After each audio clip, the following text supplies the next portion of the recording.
Finally आज वो दिन आ ही गया जब हम अपने अपने घर जाने वाले थे। तो आज थी 18 तारीख। आज से पहले ही मतलब 2-3 दिन पहले से बच्चे इतने एक्साइटेड थे। कोई मेहंदी लगवा रहा था, कोई शॉपिंग करके आ रहा था। मतलब सबने अपनी अपनी शॉपिंग पहले से शुरू कर दी थी। ऑनलाइन मंगाया, ऑफलाइन मंगाया, जैसे पॉसिबल हुआ वैसे मंगाया सामान। और मेहंदी वहंदी लगा के सब तैयार थे अपने घर जाने के लिए। सामान पैक कर लिया था। ये हमारा ग्राउंड है जिसे हमने आने से पहले सजाया था। और इस ग्राउंड को सजाने से पहले ग्राउंड को साफ़ करने में, ग्राउंड की लिपाई पुताई करने में हमें कुछ इतनी मेहनत करनी पड़ी थी।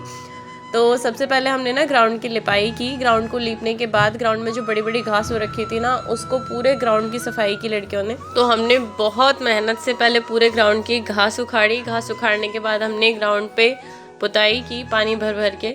मतलब हम सब ने मिल के इस ग्राउंड की लिपाई पुताई की, इसको अच्छे से साफ़ किया। और उसके बाद हमने यहाँ बहुत सुंदर सुंदर सी रंगोलियाँ बनाई, पूरे ग्राउंड को दीपों से सजाया। और उसके बाद हम लोग अपने घर अपनी दिवाली मनाने के लिए आए हैं। आप लोग देख ही पा रहे होंगे कि हमने ग्राउंड को कितने अच्छे से सजाया, कितने मन से, कितने प्यार से सजाया। हर रंगोली अपने आप में बहुत खूबसूरत थी। और सब ने ना मतलब जितना जिससे हो सका उतनी मेहनत की। सुबह से सारे बच्चे जी जान लगाकर जुटे हुए थे ग्राउंड में। बस हमें ये था कि जल्दी से हम अपना काम फिनिश कर दें, अपने ग्राउंड को भी सजा दें और जल्दी से घर भी पहुंच जाएं। मैं भी आती ही बस फटाफट अपने बाल बनाने लगी। और अंदर ना बैरक का माहौल कुछ ऐसा था, हर बच्चा बस बैग पैक किए हुए पड़ा था। वो भी सुबह से बैग पैक थे सबके, है ना।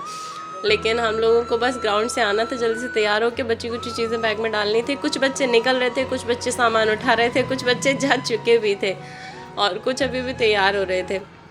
बस फटाफट हम सब लोग जल्दी से तैयार हुए। फिर हम लोगों ने एक दूसरे को विश किया हैप्पी दिवाली, क्योंकि इसके बाद हम लोग अब 7 दिन बाद मिलने वाले हैं। तो सब लोगों ने एक दूसरे को गले मिलकर बहुत अच्छे से विश किया। और दिवाली विश करने के बाद फिर धीरे धीरे हम लोग अपने अपने रास्ते की ओर चल देते हैं, क्योंकि सबको अलग अलग जगह जाना था। कोई कानपुर से था, कोई झांसी से था, कोई कहीं से था, कोई कहीं से था। मैं भी बुलंदशहर से थी, मेरठ के भी बच्चे थे और हापुड़ के भी बच्चे थे। मतलब जगह जगह से बच्चे आए हुए थे, बहुत बहुत दूर से बच्चे आए हुए थे। तो सब अपने अपने गंतव्य स्थल की ओर निकल पड़े। हम सब ने एक दूसरे को हैप्पी दिवाली बोला और फिर बस हम लोग अपने अपने रास्ते के लिए निकल पड़े। वहाँ से निकलते टाइम एक और पंगा हो गया कि मेरा ना सामान था थोड़ा सा एक कट्टे में, वो मैंने नीचे रखा हुआ था, लेकिन वो दोपहर बाद मुझे मिला ही नहीं। और मैं शाम के टाइम जब निकली तो मुझे याद आया कि मेरा सामान था वो मिल नहीं रहा है। और उसे ढूंढते ढूंढते मुझे इतनी देर हो गई, मुझे डर लगने लगा कि कहीं मेरी बस मिस ना हो जाए। बट अच्छा हुआ कि मेरी बस मिस नहीं हुई और फाइनली मेरा सामान भी मिल गया। तो अपना सामान मैंने लिया, जितना भी मेरा सामान बचा हुआ था सारा सामान उठा के मैं वहाँ से निकल पड़ी। और हमने ना सभी बच्चों ने, जो भी बुलंदशहर के ही बच्चे थे, सब ने बुलंदशहर के लिए एक बस बुक कर ली थी। और फिर हम सब लोग ना उसी बस से निकल पड़े। मतलब वहाँ से जैसे ही हमारी छुट्टी अप्रूव हुई ना, उसके बाद लग रहा था कि चाहे उड़ के पहुँच जाए, कैसे पहुँच जाए, बहुत जल्दी से घर पहुँच जाए। वहाँ रुकना किसी को नहीं था। हालांकि वहाँ खाना भी बना हुआ रखा था, लेकिन 95% गर्ल्स ऐसी होंगी जिन्होंने कुछ भी नहीं खाया। इवन कुछ लड़कियाँ फिर भी समझदार थीं जिन्होंने खाना पैक कर लिया। मैं तो जल्दबाजी में कुछ भी पैक भी नहीं कर पाई, खा के भी नहीं आ पाई, क्योंकि मैंने बताया ना आप लोगों को मेरा सामान नहीं मिल रहा था। उसकी वजह से बस में जितनी भी लड़कियां पीछे बैठी हुई हैं, सारी लड़कियां आ चुकी थी। बस बिल्कुल रेडी थी। ये सब लोग सिर्फ मेरी वजह से वेट कर रहे थे। 10 मिनट तक बस रुकी रही थी। और इस वजह से मुझे वैसे भी जल्दबाजी थी कि भाई मेरी बस ना निकल जाए कहीं, वरना मुझे बड़ी दिक्कत हो जाएगी रात में।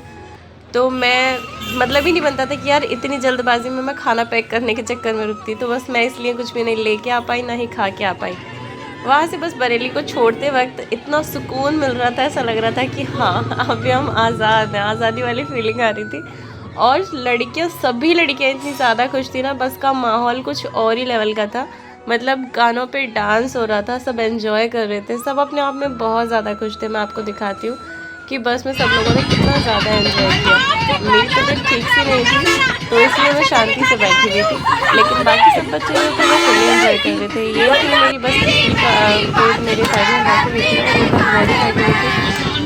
तो मुझे ज़्यादा कुछ करना नहीं था, मैं शांति से बैठी रही कपड़े ओढ़ के। बस बाकी सब बच्चों ने खूब एंजॉय किया। चलो मैं आपको दिखाती हूँ।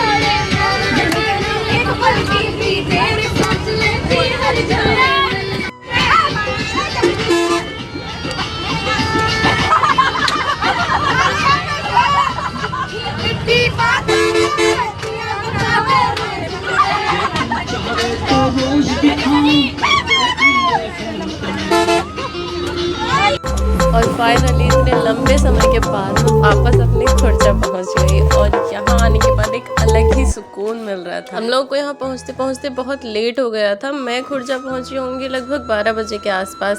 हम लोग 11 बजे तक बुलंदशहर पहुँच गए थे, लेकिन लड़कियों को प्रॉपर उनके स्टॉपेज तक उतारते हुए गए थे, इसलिए हमें थोड़ा लेट हो गया। तो मैं अप्रॉक्स 12:30 बजे तक अपने घर पहुँची थी और मेरा भाई मुझे लेने के लिए आ गया था खुर्जा ही। तो ये वो सारी जगह है जहाँ पे मैं पहले बहुत घूमा करती थी।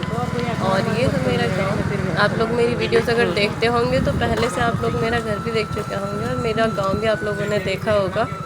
तो मैं घर पे जैसे पहुंची तो मेरे पापा जी जस्ट तभी सोए थे, उसके पहले से वो जाग रहे थे, लेकिन तभी उनकी आँख लग गई थी। बहुत लेट हो गया था, 12:30 पौने 1 बज रहा था क्योंकि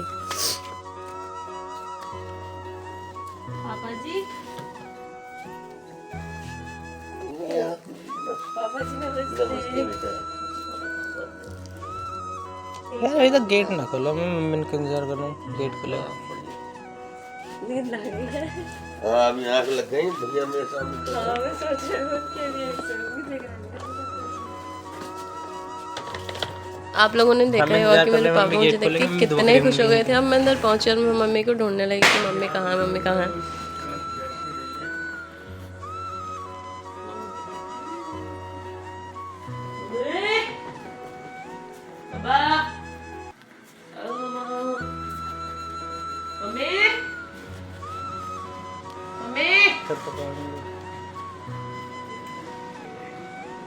ओ शिवांगी जय।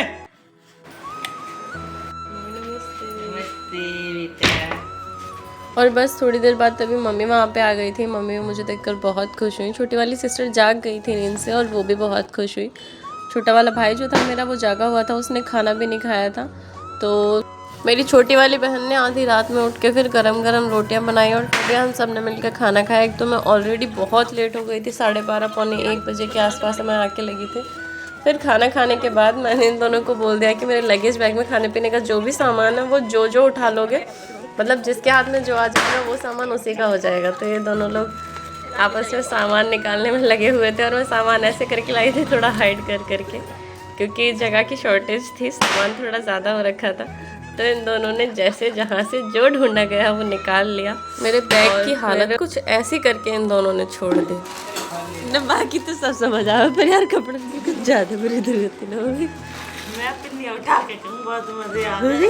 और अगली सुबह ही निकल पड़ी मैं मार्केट के लिए। हम लोग मार्केट में गए, थोड़ा सा घूमे फिरे, थोड़ी चीज़ें खरीदी और फिर उसके बाद मैं और मेरी छोटी वाली सिस्टर दोनों मार्केट से थोड़ा सामान लेके वापस अपने घर पहुंच गए, क्योंकि थोड़ा लेट हो गया था। तो इसीलिए हमने बहुत ज़्यादा सारी शॉपिंग नहीं की और थोड़ी सी शॉपिंग करके ही हम लोग वापस आ गए। तो जब तक घर पे रहूँगी तब तक आपके लिए व्लॉग्स लाती रहूँगी। So stay tuned with me और चैनल को सब्सक्राइब करना ना भूलें। Thanks for watching.